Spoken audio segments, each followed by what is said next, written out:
Hello. Hi, everybody. We're live.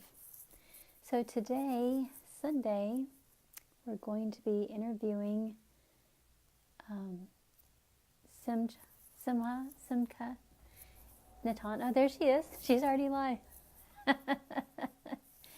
And we're going to be interviewing her and talking about her journey as a creative and a musician, and it's going to be exciting.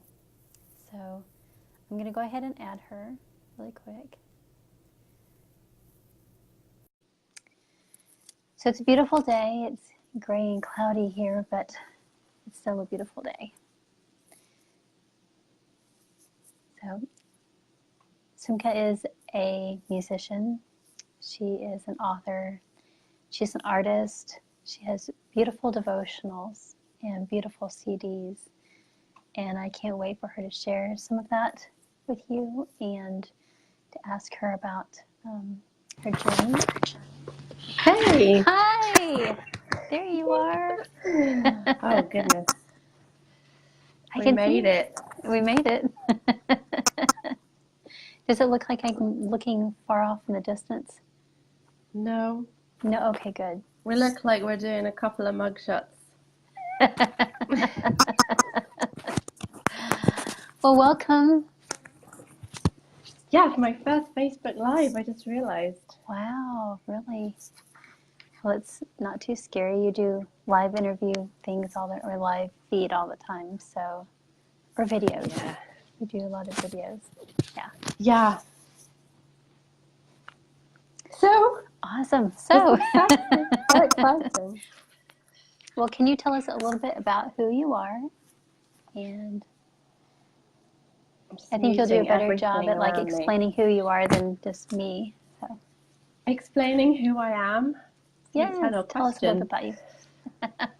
Well, I was born and raised in the very north of England in a town called Liverpool that has a very strong accent, which I have worked very hard to lose. Oh. I moved south when I was about 14 and had a completely different life, complete opposite spectrums going on from the two places. And that was the best thing that ever happened to me. I did not appreciate it at the time because I was 14. Okay. But looking back, I was thrown into this incredible school that was amazing with the arts and music and drama and theatre and all this stuff. And I was loving it. And it really was what gave me my kind of confidence in my own gift, because I had no clue really before that, other than my parents telling me, oh, you're so good at that. But it was only when I went to that school and they really kind of spotted me and invested in me that I kind of was like, oh, I could do this. And then from there I went on and studied music. So this is too long. Then I met my husband at university and went on to train to teach performing arts, high school. Wow. And then moved to Oxford in the UK and had some children. And then I emigrated to Israel, where we live now. So that's a very kind of overview. Moved around a bit. But yeah. Yeah. So, okay, I was going to try to look at the questions that were I don't want to lose track of that. So how were you introduced? Well, you were just talking to me about how you were introduced to creative arts. How did you learn that it was like painting versus music and things like that?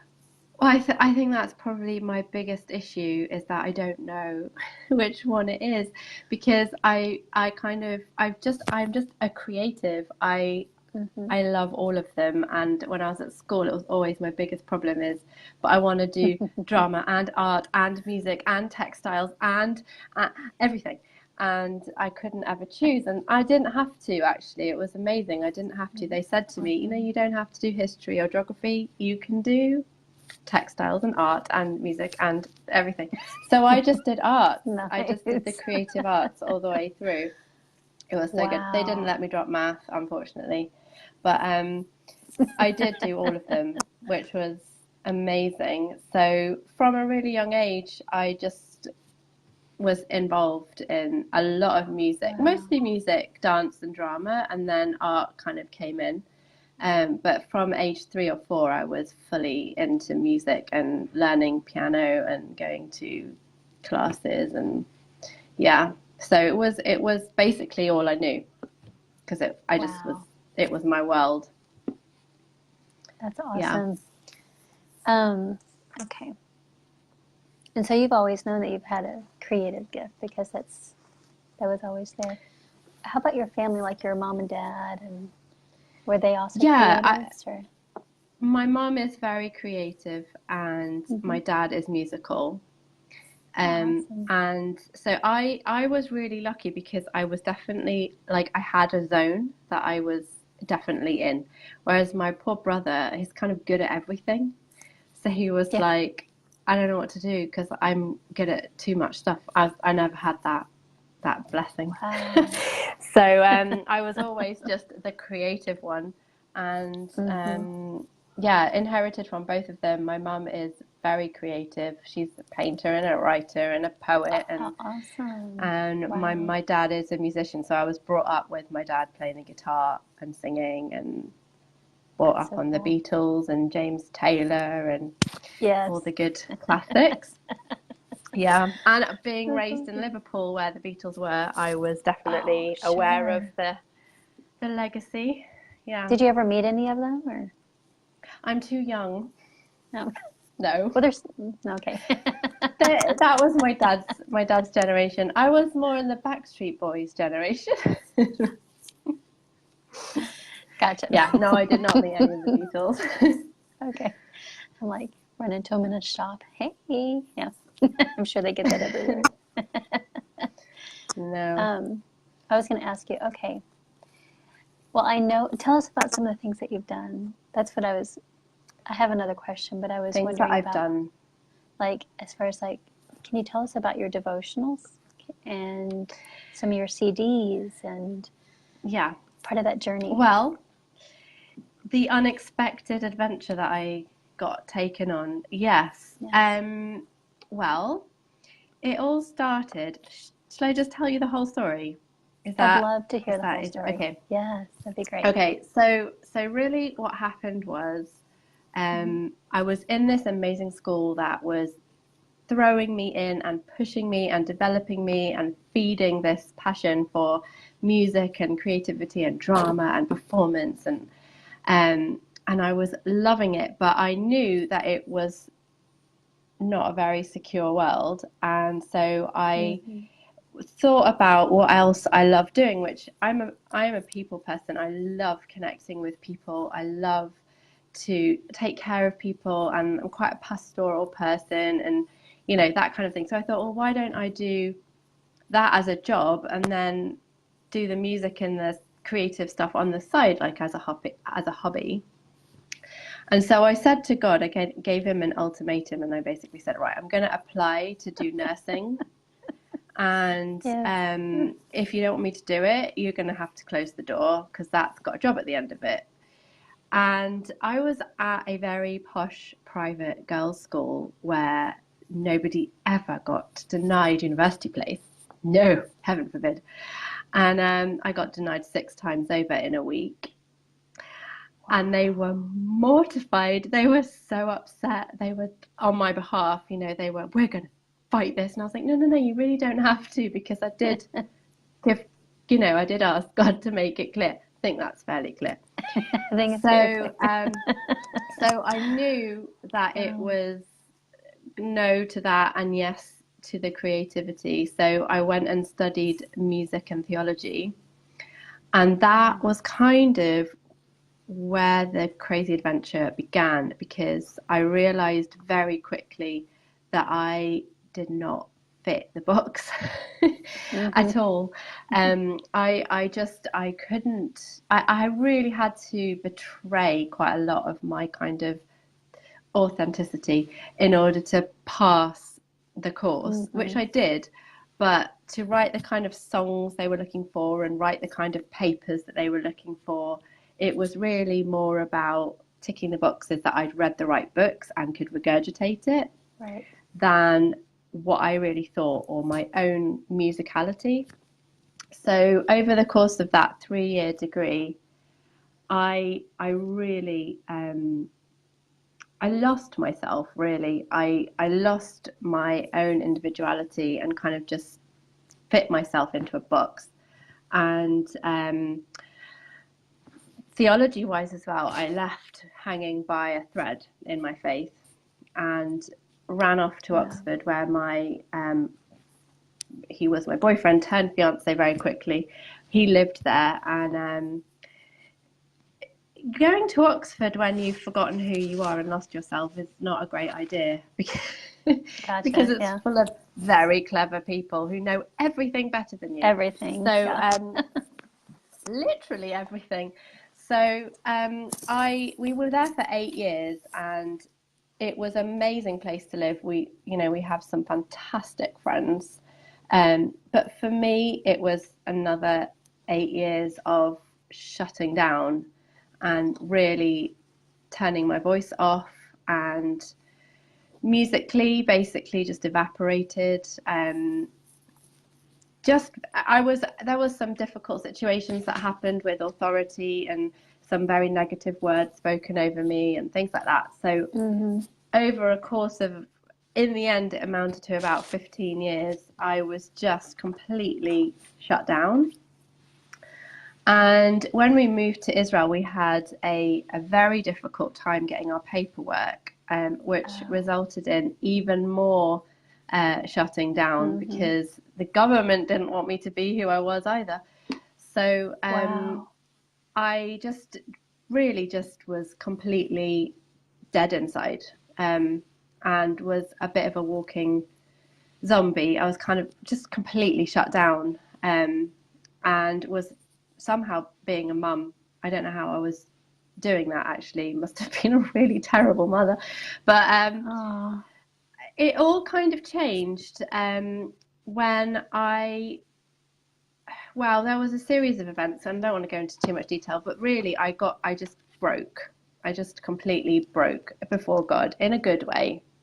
It all just came out, and I started writing these songs, and the piano had always been my kind of go-to for processing and worship and personal reflection. And I just sat at the piano for hours and wrote these songs, and the stuff just kept coming out. And so I went to the laptop and just started writing, just journaling really what the song was about and where was it coming from and what was God saying to me, and more and more and more of it kept coming out. And over about 2 or 3 years, I built up this. I actually turned it into a blog in the end, like a private blog. Only I saw the blog. And over this whole time I've been writing these songs, but this last section was where they really kind of, were relevant, really. But basically, it was never finished. The blog posts were never finished, and they were never completed. And I just was like, well, I can't finish this. And I kind of left it and walked away from it. And then about 2 years ago, I was on a retreat with a friend in the Galilee, and it was probably one of the most significant days of my life, because it was a tangible instruction from God to finish. Wow. And I was like, all right, fine. So that really was where the project kind of, it had been there for years and years, but really it was kind of birthed, if you like, to use a popular Christian word. It was birthed there, with God saying, finish it. And I sat there that day and I wrote down the names of all the different songs that were kind of key songs over the 15 years, and really to sum it up, it was a season of being completely hidden and invisible, and feeling completely passed over and unseen. And these songs all came from this place that I knew God didn't have that interaction with me, but like he didn't see me that way, but there was just so much. It was hurt and pain and trying to kind of proclaim truth, and so I wrote down all these songs and they became the chapter titles for the book, Dare to Ask, which came out first. Yes. And that came out about 2 and a half maybe years now ago. It's like, wow. And right. Not quite sure what's going on in my life. And then once that was done, it kind of became clear. I don't even remember how, but it became clear that the next stage was going to be to start producing these songs. And I was terrified because these were private songs that I wrote in a very, very vulnerable place, alone, and never meant for anyone to hear them. So for God to be like, now you're going to send them out onto Spotify, I was like, So what? But it's not very good, but it's not perfect, but it's not, no. So I kind of began looking for people to work with, and the best piece of advice anyone ever gave me was, look for somebody who has produced the sound that you want. Previously to you. So I looked and couldn't find anyone, and kind of just gave up. I was like, well, I don't even know where to look. I mean, you can type in music producer into Google and it's you're like, right. I'm gonna have a panic attack. There's so many search results. How do I even start?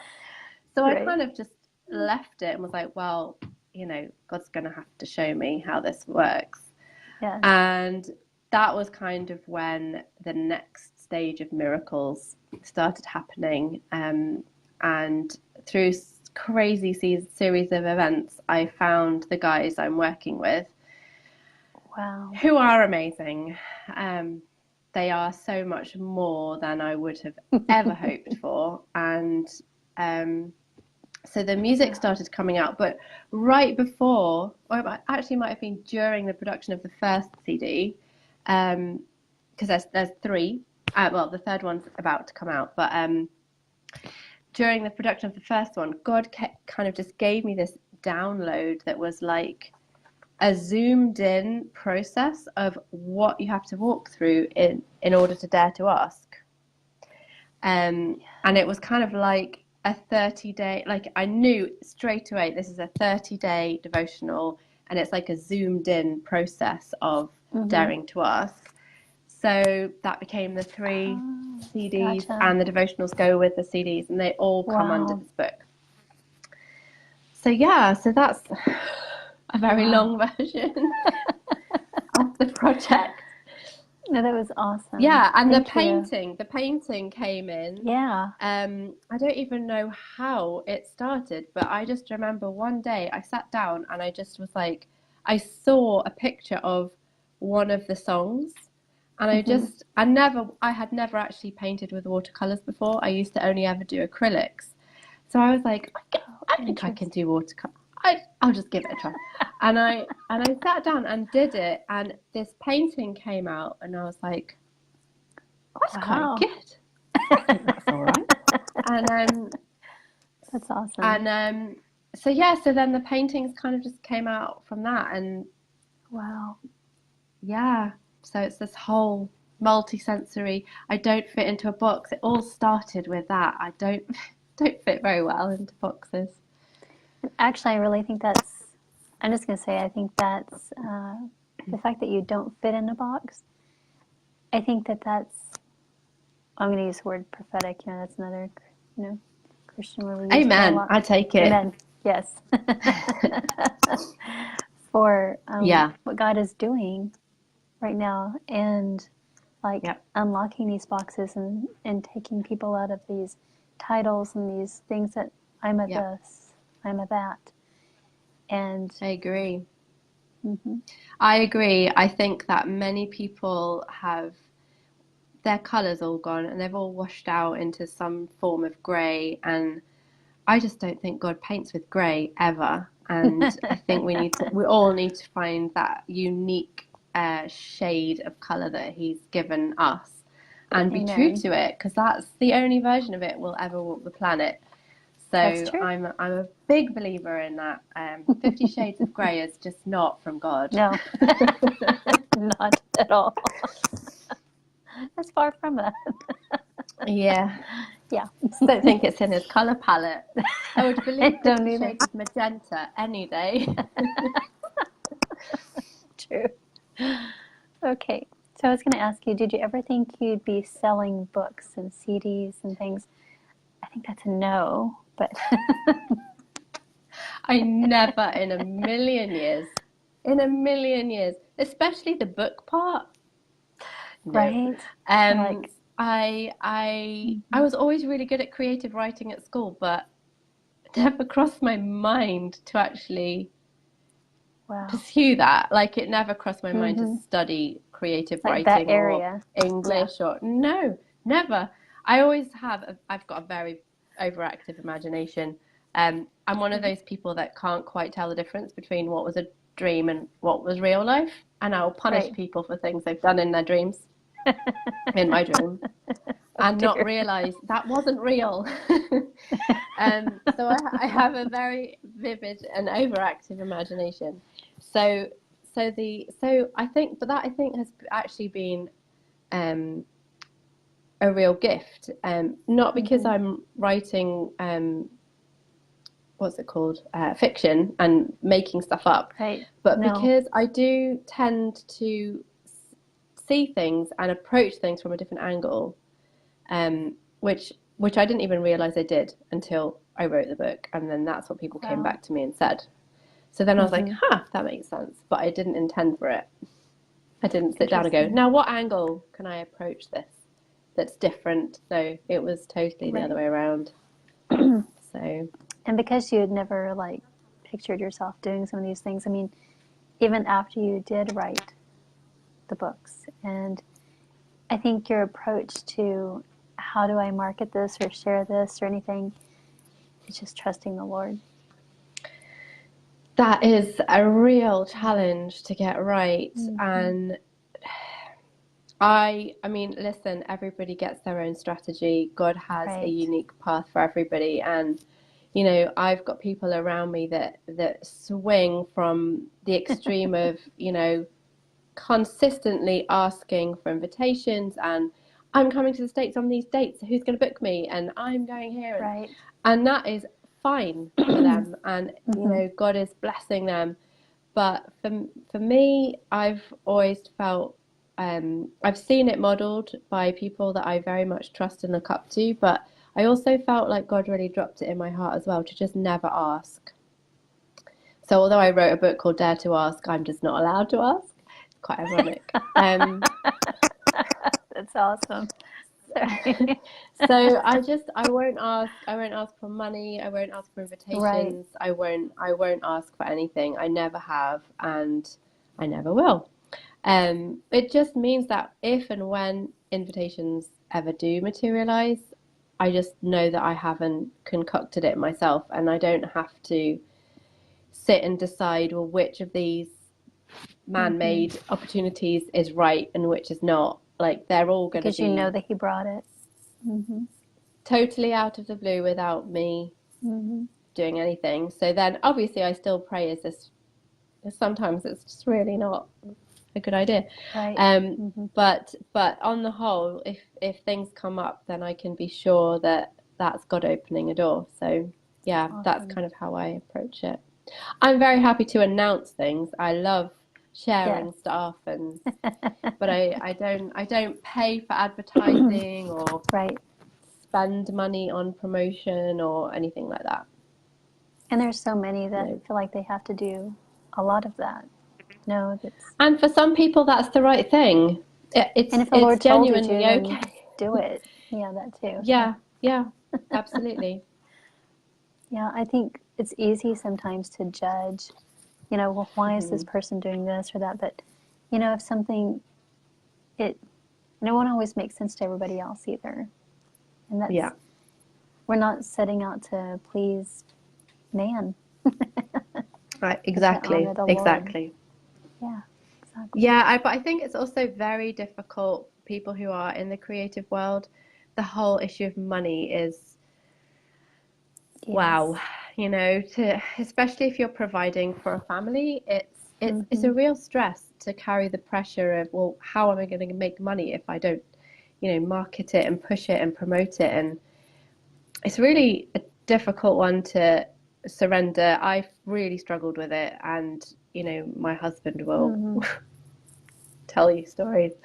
It's difficult. It's really difficult. It can Yes. be. It's like, and not just the financial part, but just like, that question that keeps coming up, should I do more? Yeah. Hmm. Am I doing enough? Yeah. Yeah, Um, exactly. I was going to ask you, so whenever you meet people that they don't know your gifts and the things that you do you have, or like even family, because it's not just strangers, but sometimes family, do you have, um, be careful with that. Okay. How do you approach being able to explain what you do, or do people that you meet have a hard time understanding what you do? I'm just curious, as a creative, sometimes people are like, I oh, it's have a a nice hard hobby. I Yeah, have a hard time understanding what I do. So, um, that makes sense. it is really difficult. I mean, Yeah, for me, it's a little bit easier because I do have a part-time role on the right. leadership team of Ascend Carmel.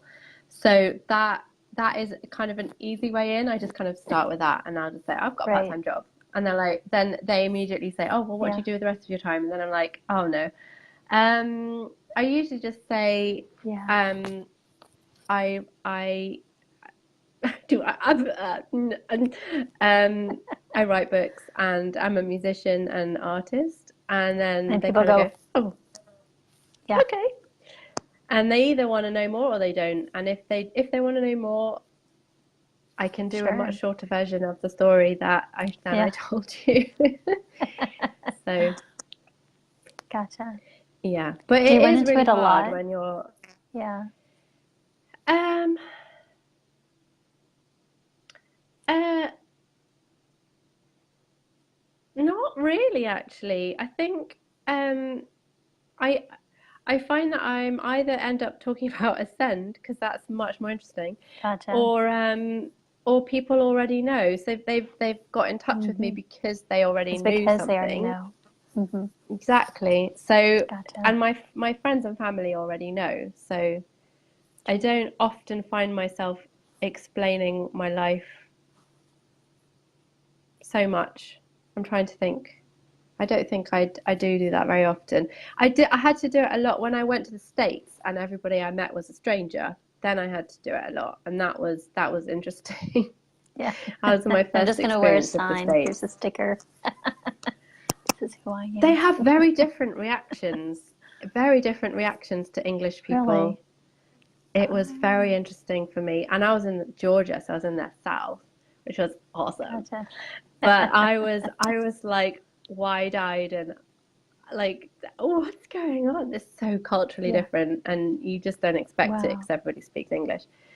So that was fun. Because in England, you say, oh, I write books, and they immediately think, oh, academics. Oh, you're in academia. So what's your topic? Oh, And whereas in education. America, Yeah. it was just so much more like, like, can you help me? Like, is it self-help, or Interesting. can it solve my problems? And I Wow. was like, actually, yes. Um, I Check just out my gave them website. out to everyone I met. No, I did. No, I just gave them away. I was like, I'm having a pedicure. Have a book. I went to buy a guitar, and I gave them all books. Yeah. So it was great fun. I was like the That's English awesome. person that they'd never met who was giving stuff away. So it was fun. That's great. Yeah. It's interesting too, like culturally, like how people respond differently, like Yeah. in England. Wow. I hadn't thought about that part. I'm like, oh, like Yeah. It's a bit of a minefield. education versus. So like in the US, there's so many people that are writing these days, it seems like, and it's so many Everywhere, different yeah. things. Yeah, it's everywhere. Yeah. Yeah. Let's see. Okay. How do you encounter the Lord with your creativity? That's a good question. It's different every day. Yeah. I love journaling. I every week, me and the rest of our Ascend team, we meet and we do 2-hour worship watch on the top of Mount Carmel, where the fire fell. And Wow, that's just so awesome. yeah, it's pretty cool setting. I'm not gonna lie. It's good. So musically, I will spend a lot of time at the piano. Not only songwriting, although I do that a lot, but just worshiping and just seeing what comes out. And some of my personal opinion, some of my best songs were written in just tumbling out moments, quietly at the piano. And I've learned to hit record on the voice memos now, just in case something comes out. Oh, there you go. And they usually get all deleted, but sometimes you get a song that is a moment, and then you decide what to do with it.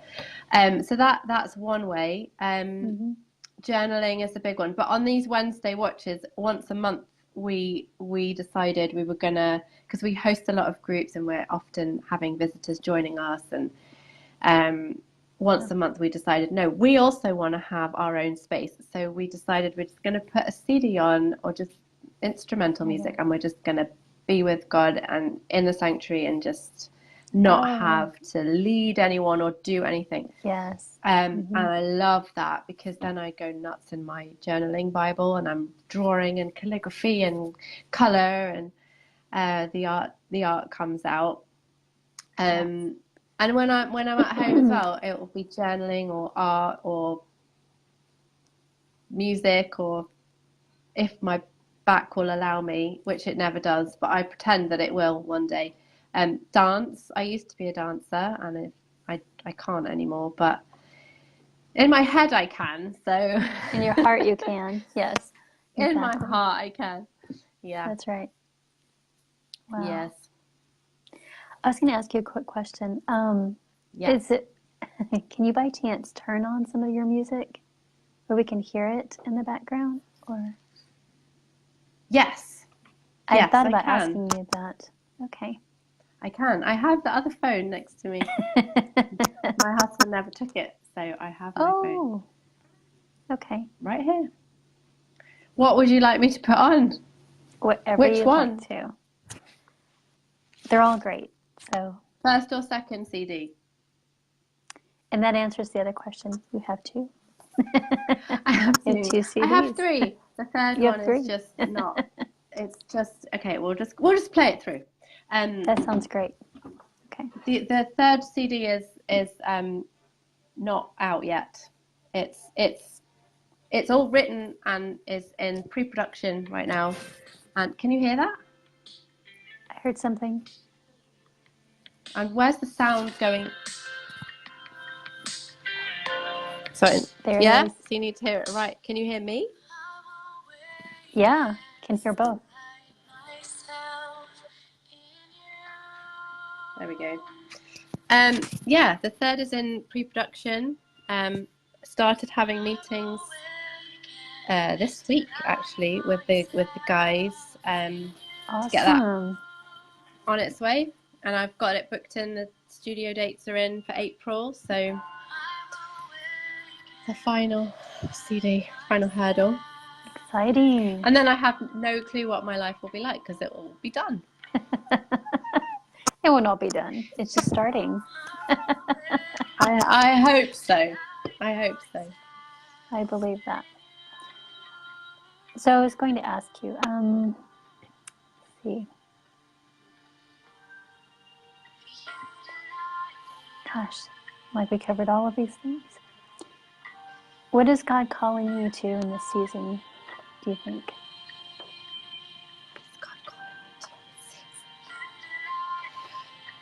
You know what?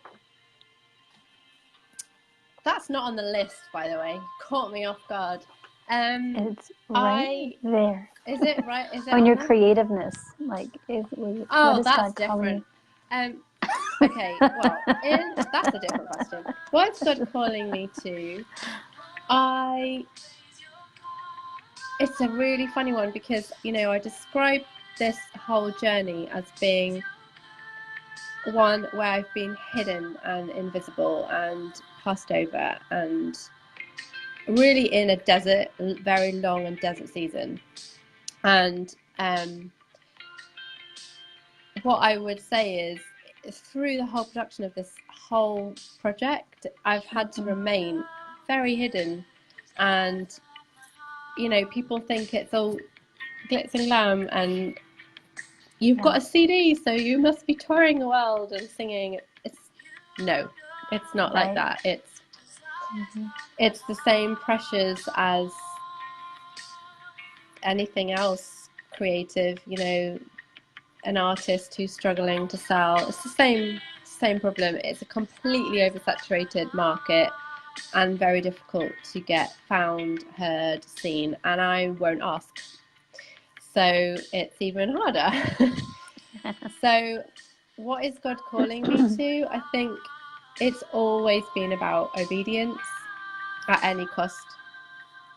So I don't know. That's beautiful. To answer your question, I don't know. I will do what I'm told. You'll partner with them.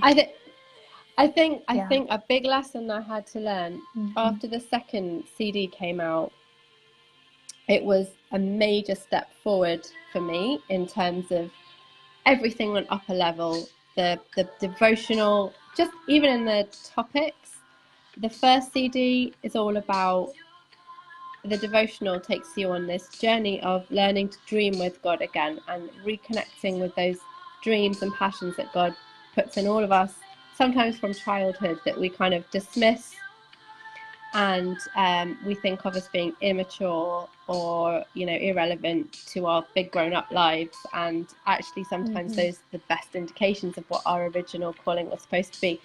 So I went through that journey myself, and in doing so, this is where this all came from. But the second stage, this awakened, is kind of a little bit more of a kick in the butt, and everything went up a level. The quality of the music went up, the songwriting, the arranging, and the writing had a bit more of a punch to it because of the topic. And it was a real, I had a moment where I was in a cafe and I was basically in floods of tears.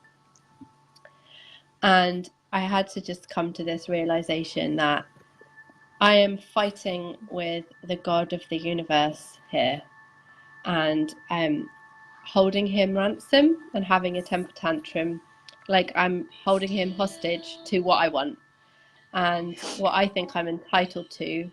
And I was sat there and I was like, no, but music is supposed to be heard and art is supposed to be seen and books are supposed to be read. So therefore, give me an audience or I'm not going to carry on.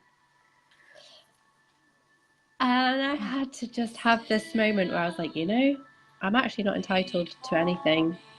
And there is no guarantee, and I have no right to having a guarantee that anyone will ever hear it. Anyone will ever read it. And it has to be okay that it may just have been for him. Or for the process I went through walking through it. So that's where I'm kind of sitting now, like, you know, I'm doing this because he told me to, not because I am expecting that Right. it's going to go anywhere. I'm sure he'll use it, and he is using it, but it's not like I am not Lisa Bevere quite yet. I have faith, but I'm not entitled to that, and I'm not going to assume that I deserve that, because I don't. So it was a painful moment because I was so proud of this. I am so proud of that the whole second stage was just, for me, just a victory.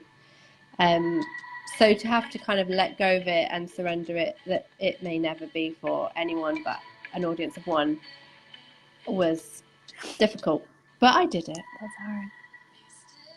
It's like so what am I called to is that's it. Yeah.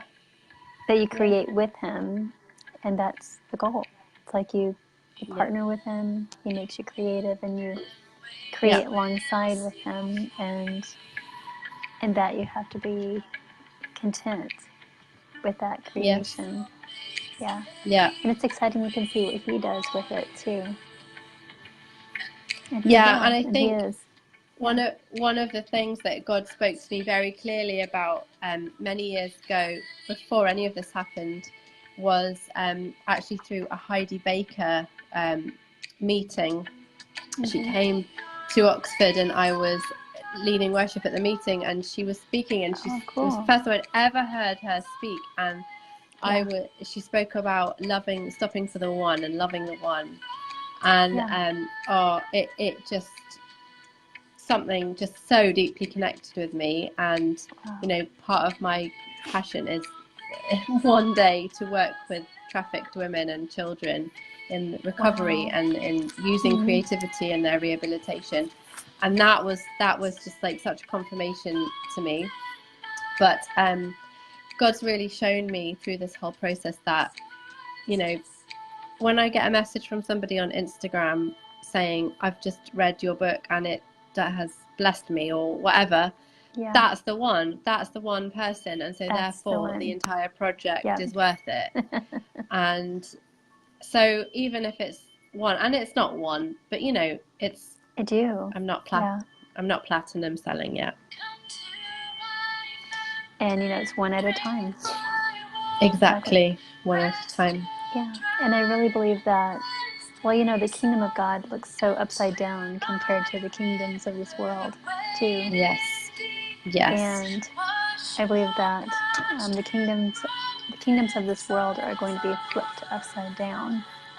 And so that's what we have seen so much of, you know, in the world, is that, you know, these big names us and big names ad, and can you turn down the music just a tad bit on the volume? Perfect. Okay. Awesome. So I really think that God wants to change the way we think and the way we see how, like, all the gifts, everything that he gives us, because we've been so inundated with the things in the world, really, that he just wants to break off that kind of thinking, you know, like how that works, what success looks like, all of that. Exactly. I fully agree. I'm a big believer that the principles of the kingdom are usually a direct opposite of the world, and that's kind of the whole point of the book, is to flip perspectives on their heads. And like, for example, we're not in the world, we're not trained to wrestle for things like you see in the Bible. Like, if it's too hard, you just give up, you find something else, move on. And there's also not a culture of rest in the world. It's very tumultuous, and nobody's ever at peace. And so the strap line for the Dare to Ask entire project is wrestling for more of God from a place of rest. And I'm a very, very big believer in that's over here. Sorry, there we go. The music stopped. I'm a big believer in really everything. The world the kingdom of God and the kingdom of the world being complete opposites, and we're so trained to run away from things like desert places, for example. We should not go into the desert. It's too hot, it's too dry, we'll die. And I've learned through my story that the desert place is such a privileged place of promise, and so I should ask for that.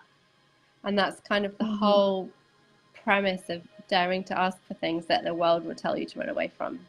And when you say desert place, for some people, like, what is desert place to you?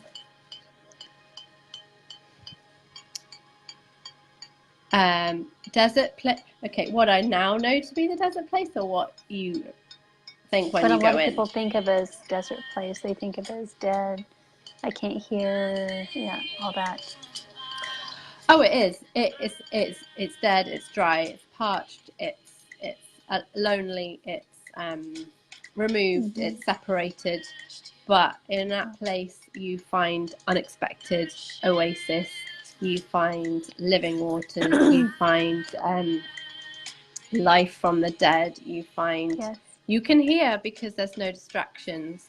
You find transformation. You find you're prepared for what's coming. It says in the Bible, he'll take you into the desert to speak tenderly to you and to bring you life. And that's what he did with the children of Israel. And it was all to prepare them for the promised land. So that's right. And the desert place is the best place. I know when people say to me, I'm sad enough, I'm just sick of the desert, I'm like, you're not leaving till you love it. That's right.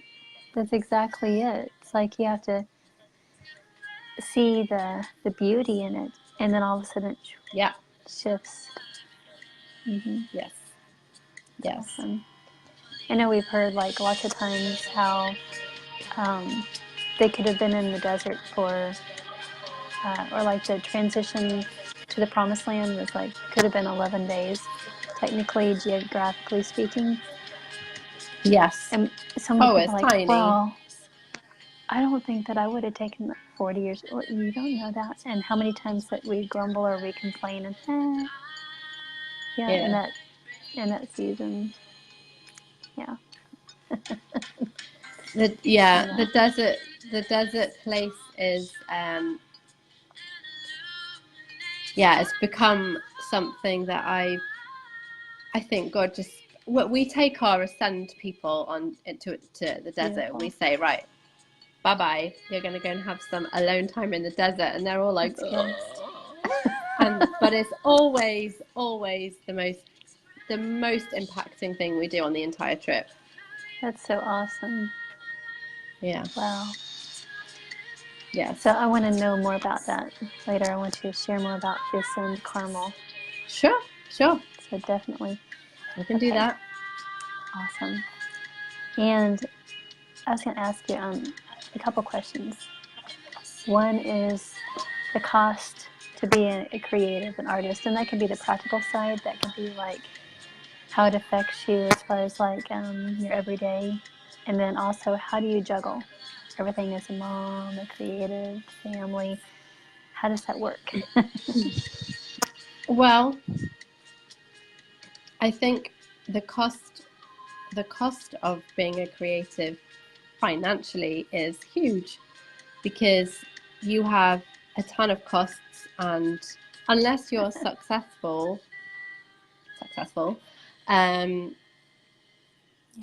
you may not ever recuperate those costs. I mean, I'm thinking just making a CD.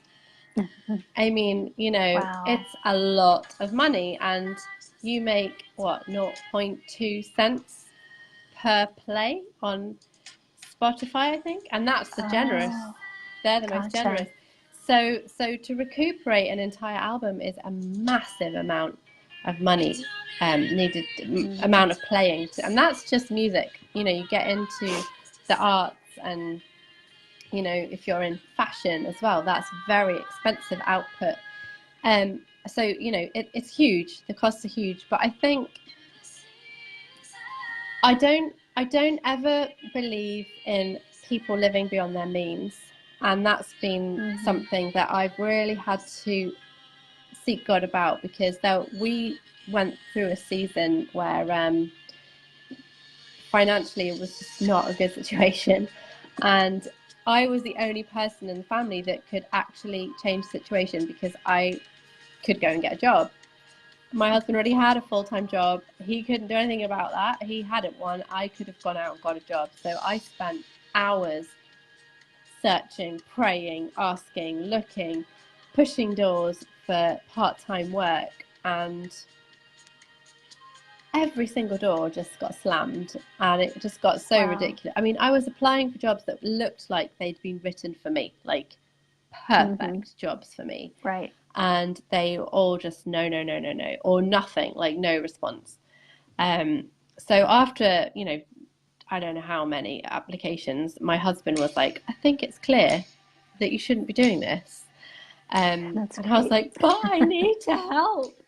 And he was like, well, I think that you need to do what God's telling you to do, and he'll take care of the rest. And so it's a very difficult one to reconcile, though, because and it still is. I mean, financially as a family now, it's doable, but it's not, fair. So, I'd love to be able to actually contribute to my family life. I've really struggled with guilt, seeing the stress and pressure of my husband trying to juggle the books, and me feeling like all I'm doing is draining the finances. I'm not actually bringing anything in. But I think that his mindset is, this is a long-term investment. It's not just this week or this month. It's This is for so long term. It's obedience, isn't it? I think that it can be an irresponsible thing. It can be. If you can't pay your bills and you have children that you need to feed, it's not responsible to stay at home and paint all day. You can do that in the evenings, or I think it's individual every time. But in terms of the cost in other ways, I don't know. I think I am very aware that I'm extremely blessed that I get to do this every day. But it is very difficult to juggle around children. I find it really hard. My day is just interrupted all the time, and especially when I'm in the writing zone, I find that really hard, because I lose my flow, and I have to somehow find it again on another day when I'm not particularly in the right zone or feeling like it. And I have very restricted hours of the day where I can work on it. And it's difficult with children to do stuff like this, because they also make a mess. And you're painting something and they come in and they're like, oh, what's that, mummy? I want to do and that. They've got chocolate all over their fingers, and you're like, I didn't want brown. That happened to me. One of my paintings, my daughter came in literally covered in chocolate. She was like, what's that, mummy? And put a big fingerprint all over my painting, and it had taken me hours. And I was like, God, why? It's okay. It's okay. I fixed it. Like it became something new. Photoshop, but oh. It's just very creative to that. She added something new. She is, my goodness, my daughter is insanely creative. She's inherited a triple portion. So, how many children? 3 children? I have 3, 3. And how are they all creative? Or?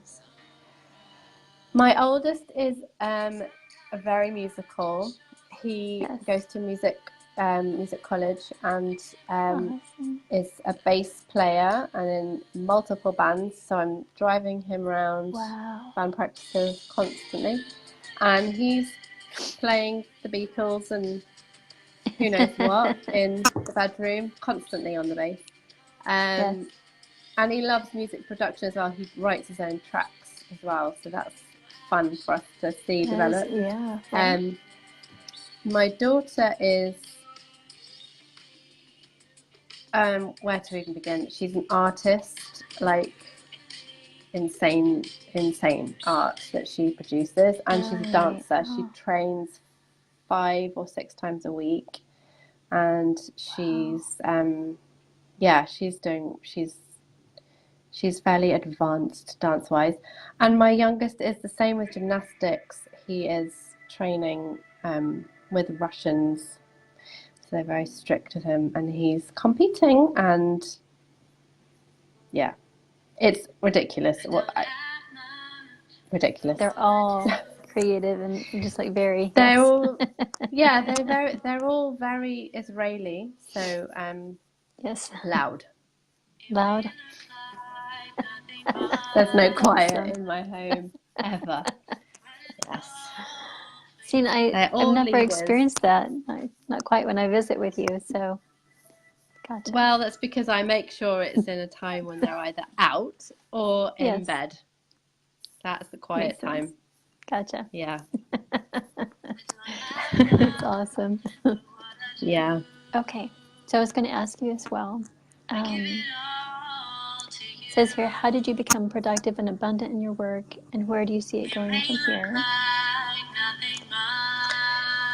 Well, how do I become productive? You are productive. I am productive.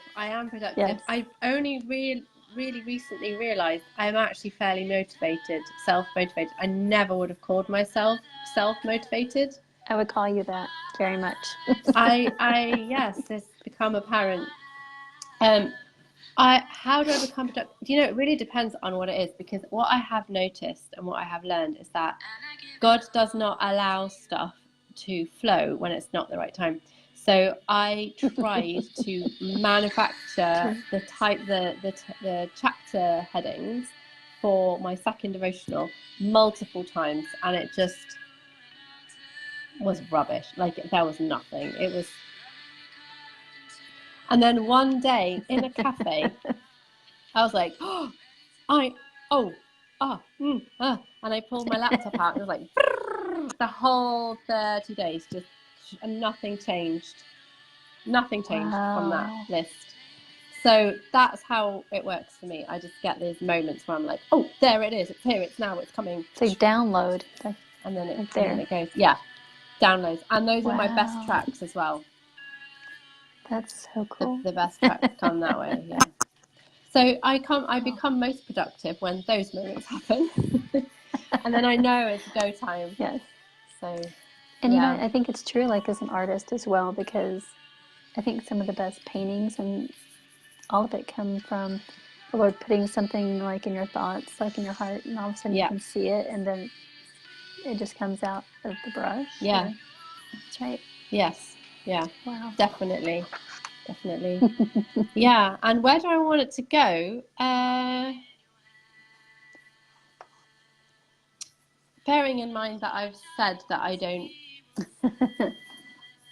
ask, and I don't want any sense of entitlement. Right. I would love to travel it. I think God did say to me that it won't travel until it's complete, which will be this third section is the final section. So not that I'm like expecting the minute it's done to, it's a snowball effect, I think, with these things, if it's what God has for you. But I do have in my mind like this awesome kind of multi-sensory evening that could be like a mixture of visual with musical, with teachings, with, all this kind of stuff all mixed in, with this whole, like the whole journey of the whole process, which I'd love to do, but we'll see what God has. I don't know. I'd love to do that, but I can totally see that. Yeah. I can see you doing that, traveling and... Yeah. We'll see. I seem to be making friends with a lot of people from Ohio these days, so I'm wondering what God's got in store there. I know it's really strange. Cool. Like, literally, in the last 10 days, I've connected, like, a significant connection, probably with about 9 people from Ohio. From Ohio. And they're Wow, all so just from wild. Ohio. And I don't know that they're from Ohio until, like, you know, fair ways into the conversation where you have that casual, oh, where are you from, by the way? And it's like, no way. No way. You're Ohio from Ohio again. too. That's so awesome. So I don't know. We'll see what Who happens. knew? It's all fun. Yeah. I mean, And you know, if you I come don't to know the where States, you have to be Ohio like, is. hey. I don't even know where these places are. I'll help you there. I should. Thanks. You're welcome. Yeah. I'm trying to see if there's something else on this list of questions that we were going to go over. Do I have a... Go on. Team? No. No. No, I do not have a team.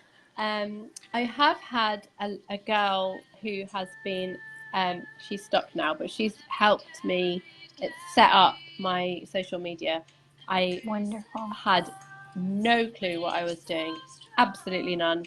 I did not know what a hashtag was, and I certainly did not know how to create nice tiles or anything like that on Instagram or Facebook or anything. So she gave me, like, you know, an entire degree's worth of information across a few weeks, and my brain was really hurting. Yes. But she did it, and I feel like I've more or less got a handle on at least Instagram. But no, other than that, I don't have a team. I'm very alone. It's actually a very lonely world when you're in this self-employed kind of zone. It's nice to have kind of feel some sort of community. And I think I was watching yesterday on Instagram a girl that I'm hopefully going to start collaborating with. She has got this whole creative community, like physical creative community that gets together regularly in Ohio. And I was like, I so would love that. I'm just by myself a lot, which is okay because I am an introvert, but which you probably can't tell that because I'm quite I'm an introverted people person, so I need my space, but I love people, so I'm outgoing, but I need space. But I don't have a team. I don't have enough stuff to need a team yet. That's and whenever you need that, that'll be there. It will happen. Yeah, absolutely. Exactly. Okay. So I think hang on. I was going to ask you if there's any encouraging words of wisdom that you would share with other creatives as far as like in their journey into how I'm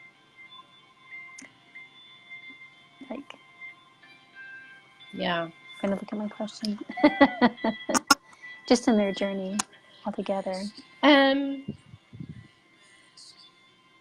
I think that we can never truly get on our own journey until we've figured out what God thinks of us, because everything that we do is an outworking or an outflowing of Him through us. And so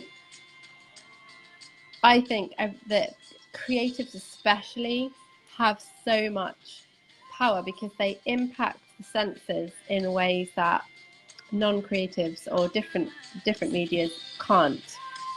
So an artist has the potential to impact somebody's soul through their eyes, and a musician is the same with their ears, and the music's finished. So I think that the most important thing that you can do is to really, really, really have that encounter with God where you really are in the manifest presence of God and you know who He is and who He's made you to be, because that's when you understand what you're supposed to do. So I think that's when your art and your creativity and your gift can be most powerful, is when you actually understand what it's there for in the first place. And the difference that you make, the atmosphere that you change, all of that. Yeah, and why you've been given that gift. I think it's really easy to think of yourself, I can create an atmosphere, or I can paint a painting, or I can write a song, or I can do this. But if you don't understand, and it's good that you know that you can do that, but I think the key is to understand why God's created you to be able to do that, and what he wants. Why do you need to create a change in the atmosphere in the first place? What does he, Right. what is it prepare, what is it that you're preparing the atmosphere for? And you know, for me, I know that everything that I'm doing is a vehicle for me to make heart-to-heart connections with people, because that's what my call or gift or whatever is. And so all this creativity is all just vehicles for me to connect with people. But some people have completely different reason why they've been given the creativity gift. Right. Yeah. Like, it sounds like the community of Christian creatives. I mean, something I didn't expect to be doing either. Yeah. Because I was just a creative, and then everything just changed. Like I didn't, yeah, same thing. Overnight, in the blink of an Overnight. eye. Mm-hmm. Yes. I was going to ask you, would you pray? Would you mind praying for Sure. the creatives that are on here and those that are going to be watching to come? Sure. Yeah. Yes. Okay. No problem. Thank you, Lord, for this incredible time and for everything that you're doing through Misty. And I just want to thank you for the gift of creativity and for pouring it out so abundantly on so many. And thank you that each time you give that gift, it is for a unique purpose and a unique call. And I just want to pray that you would be causing deep and very life-transforming encounters to happen in creatives all over the world, that they will really come face to face with you and understand who you truly are and what you've made them to truly be, and that they will be able to step out into the gift that you've given them in newfound authority and newfound understanding of what it is that you've asked them to do. And I just want to pray for Misty, that you would bless her abundantly, that you would bless this project, this initiative, and that she would be surrounded by people who uplift her and support her, and that this community would grow and flourish and be a place of great fellowship and friendship and support for those in this world. In your name, amen. Amen. It's beautiful. Thank you. Yeah. So you had asked me a question before about sharing at some point about the community. Yes. Yes. Okay. Yes. I can explain a little bit more about the community if you'd like. Yeah, do it. Okay. About the community of Christian creatives, I can share about how that came to be. But if you want to hear that. Yeah. Yeah. Okay. So as a creative and as an artist, I also was just in my own little world and responding to obedience to where the Lord had put on my heart to begin to create again.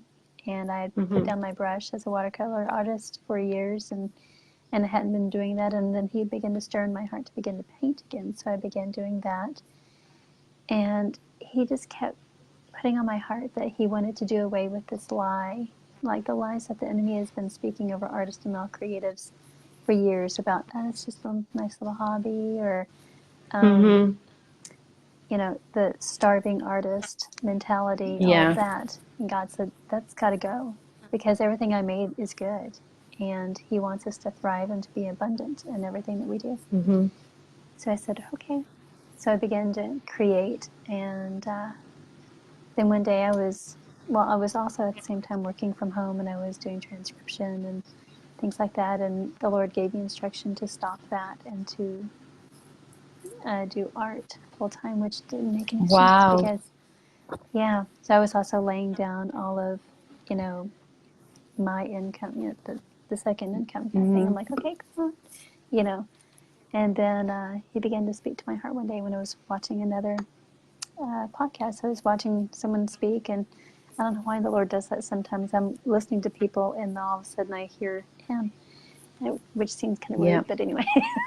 Anyhow, I'm like, oh, so sorry. Really, I was listening to what you were saying. But anyhow, I promise. But the Lord began to download into my heart about the community of Christian creatives, the name. I saw the Instagram, Awesome. creating the community and everything grow. And I saw the different parts of it. And so what we are, community of Christian creatives, we're on Instagram. That's where it began. And we repost. There you are.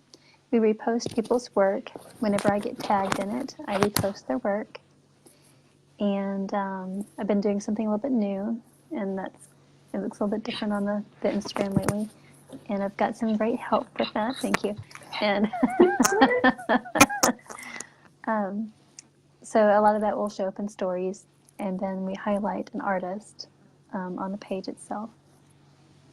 But other than that, there's the website, and I've been calling it a membership, but really it is access to the live webinars that happen monthly. And it's also, there's a magazine catalog. Cool. That's the part that I haven't probably described enough of, and I need to do that more. Yeah. But that's part of what God really showed me that day. And it was a catalog that it houses all kinds of creatives and makers from all over the world. It's an international magazine. So it shows a sample of their work and their contact information, the information they want to share with their clients. And then there's other articles and encouraging things from guest creatives as well. So the magazine is accessible and for purchase around the world. And it's in Is it digital or printed? Oh, it's printed. It's digital and printed. It's both. Okay. So you can purchase it either way. The first issue of this magazine will go out in February. So there's enough people to put all of this together. We want as many people as possible. Yeah. That's awesome. So it's well done, you. And you. Thank you. I haven't done anything. You're doing all the work. Why is this falling? It's just timing. Are you still there? It says that we're live, but you're frozen. There you are. Oh, okay. Am I back? You're back. I don't know what's happening. I might have to do with the cord, maybe, but no, it's okay. I'm just going to leave it. Sorry. No, that's good. So what the Lord showed me was this, basically in the earth, there's different kingdoms. There's like the kingdom, there's media, the arts, all of these, like there's government, and just like all these different, you can call them mountains, like different kingdoms in the earth. And I just saw the community of Christian creatives would have a huge impact in that mountain, just like flipping this on its head. So that's awesome and needed. Very needed. Yeah, and lifting up one another. The kingdom looks like lifting up one another, joining arms, just like supporting one another, and all of that. And you do that all the time too, when you speak into other creatives as well. Yeah. It's so important. I think sometimes the creatives are the most starved of encouragement because they're alone and they're not. So many, especially churches, don't facilitate or release creatives in that, because I believe that creatives are made that way because that's the best way for them to interact with God. And we're not often released to do those things. I mean, I'm just blessed that I have music so I can be on a worship team, but there are so many people that don't have music but can paint or can dance or can choreograph a piece of theatre or can create clothes or whatever it is, that are not allowed to use that as part of their worship on a Sunday morning in service. And okay, so, you know, creating clothes might be a bit strange in church, but why not? You know, just so. Project Runway the thing, and you know, but you know what I mean. Like it's not. We've created a box of what church and worship looks like, and most of us don't actually fit that box very well. Even musically, I almost failed my degree because I couldn't write these corporate worship songs that they wanted me to write. I had the songs I was writing were much, well, they're the songs much more like what I'm making now, which are not corporate, simple, based on 3 chords songs. And I think, and I've always maintained this opinion, I think that they vastly underestimated the abilities of the congregation. Because if you go to a pop concert and you see thousands of people, hands in the air, they're singing much more complicated songs than we sing in church. So they can learn them, but for some reason we've even put worship music in a little tiny box, and if it doesn't fit, you know. So I'm a big believer that our creative gifts are an indication of how we were made to best interact with God, and I think that creatives are often not allowed to do that. And so this kind of community where, like, you and I have also shared that we have a similar vision for getting creatives together. I think that's just something that's so needed, like even within the creative world, rather than boxing everybody into different categories. You know, I'm a photographer and I'm an artist and I'm a fashion designer and I'm a musician, so we should all go to 4 different conferences. Like, why are we not hanging out and learning from each other and provoking each other and inspiring each other?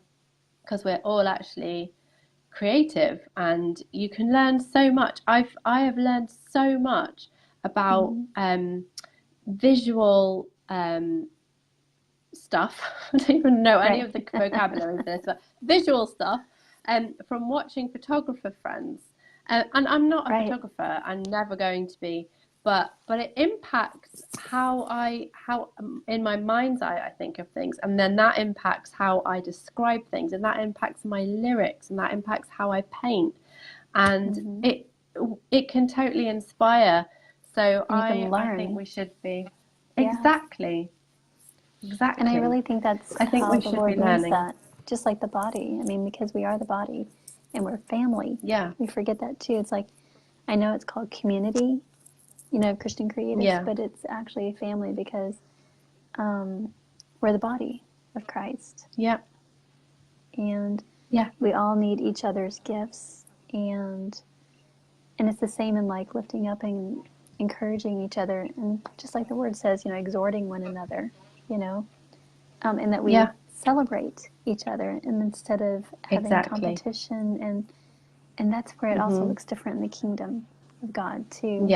The competition dies, and we exhort one another, and we celebrate each other, and the jealousy and the one-upping, all that dies as well. I agree completely. Awesome. Well done you for doing this. Thank you. Thank you. I have not even looked at the clock, by the way, so I don't even know how long we've been going. Do you? Who cares? That's great. That's awesome. I'm trying to think if there's anything else you wanted to share also. No, I don't think so. Okay. Well, I'm Thank really you blessed. for having me. Thank you for being here. That was awesome. Yeah, it was a pleasure. Mine too. Thank you. And so I was just going to say, it'll be in the Facebook, and then it'll be archived also We'll do it on YouTube, and then it'll be archived to be watched later. Okay, awesome. Okay. But Sounds good. okay. Thank you. Great. Thank Bless you. Speak to you soon. Yes. Okay. Have a good night. I will. Thank you. Okay. How do you end this thing? Oh, here, I'll do it for you. Oh, there you are. Okay, you did it. Thank you so much for joining us. That was wonderful. And I apologize for any squeaky noises in the background. That's probably my chair. Anyway, bless you all. You're an awesome community, and I'm so glad that you're here. The video will be up live. Not live, it'll be recorded, and you can watch it later. And later we're going to have it so you can watch it on YouTube, and it'll be in the members section on the website, so you can see it there too. Have an awesome day or evening wherever you are, and know that you're loved, and know that God has given you these gifts for so many reasons, and you don't even know them all for for a while probably, but just whenever you obey and you create, He will take that and use it in all kinds of ways. And anyway, have an awesome day. Love you all. Bye-bye.